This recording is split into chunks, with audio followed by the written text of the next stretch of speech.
This is what I wanted to talk about today. This is the real meat of the conversation I wanted to get to. Just because this is a topic that you and I genuinely talk about IRL. This divide between which way Western man, or in this case, which way health freak, are we going to go with like the like crazy radical protein rich He-Man diet, or are we going to do like the science diet? You know what I mean? Like, give me the fucking pills and injections versus give me the raw liver, which there is this like divide in the health community, and also online, and also in the way people orient their lives in like nature versus like science, you know? So I'm fascinated by this. And just to maybe explain this a little bit to people who may not be completely familiar, Bryan Johnson with an I is 48 years old, and he is Liver King. He's famous for eating raw liver and like hella meat. And that's just like his thing, lifts weights. And I think he did a ton of steroids and probably drugs as well. And he looks old as fuck. He looks like he's 70 here. And then there is Bryan, Slytherin, the son of Satan. Yeah, Bryan with a Y. Slytherin Johnson, professor and Voldemort impersonator. It's hilarious. Like, this picture is fucking hilarious. Yeah, Bryan Johnson with a Y, 47 years old. And he looks about, you know, I'd put him at like 43. He definitely doesn't look like he's 20 or anything, but like, you know, looks way better than like Liver King over here. And yeah, let me throw this one to you and give me your takes on this. There is just if women have resting bitch face, men must have like resting smug face. I feel like Lord Voldemort he's got like resting smug face. I think it's like anything else. First of all, lesson number one for you, ladies and gentlemen, from halfway up the mountain: you don't want to be a trailblazer. Yeah. High risk. I'm glad they're here. I'm glad they're here for us, but yeah. Me too. Burn bright, you crazy diamond man. But like, truly, like, you don't want to be one of the guys at the forefront of this. And I know I've said it, and I won't belabor the entire story about the oil and the spoon, but like, life is about balance, man. It's like, if you take a little bit of because they're both onto something, but they're both clearly not on to it. You know? And I mean, Bryan with a Y, like, I don't know. I'm kind of a believer in his methodology. I'm kind of a believer in it. I maybe it's being. We're just skeptical with him. My skepticism with Liver King is obvious. Same. Like, he's a druggie. And like, don't like that. Did you, like, why he has his mugshot? Did you hear about this? He threatened Joe Rogan to like a fight, and got I guess he was very aggressive about it, and so he got arrested over that. And like, cops went to Joe Rogan's house. Yeah, is a thing. So he's on drugs at some level, I think. He went off the deep end. I saw a couple things of his antics before he got arrested. I think Bryan Johnson on the right. The thing with me is that I've seen a lot of interviews with this guy, and I think that there's some spark of life kind of missing from his, and maybe it's an affect, but at some point the character becomes the man. And I think that he's got this kind of performance of like, I am this like longevity. And I just don't, nobody that's healthy is like that. Like, that is like, that reads to me like trauma response. That reads to me like obsessive behavior around like a locus of emotional sadness or something. I don't know.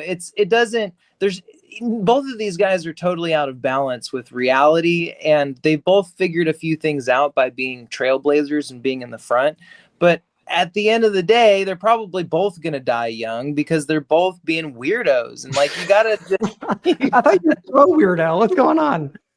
No, I mean, I'm pro weirdo, but I'm not pro wacko. Keep it weird. Don't keep you. As soon as you go past weird, you're into wacko territory. Both of these boys are all they're cranking on the wackometer, man. Seriously. So what you said about Bryan Johnson, hard to disagree with, but maybe like, let me attempt to reframe it so that at least there, because you can look at his life, I think, in many different ways. Yeah. Some of which are like, whoa, psychological damage. There's another way to look at it, which is that he just did the thing that almost every like American kind of dreams of doing, which is merging your work with your hobbies. And so few of us get to do this. I mean, Sure. if I could merge my hobbies with my work, it would look like I'm working nonstop. I could do my hobbies nonstop. They just don't pay. Right? Yeah.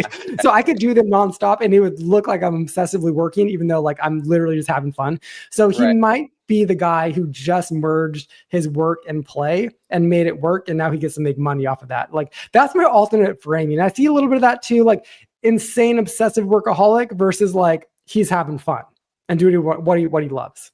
Yeah. Yeah, sure, man. Not buying it, huh? He just doesn't give humanistic interviews. He seems like a fucking freak, dude.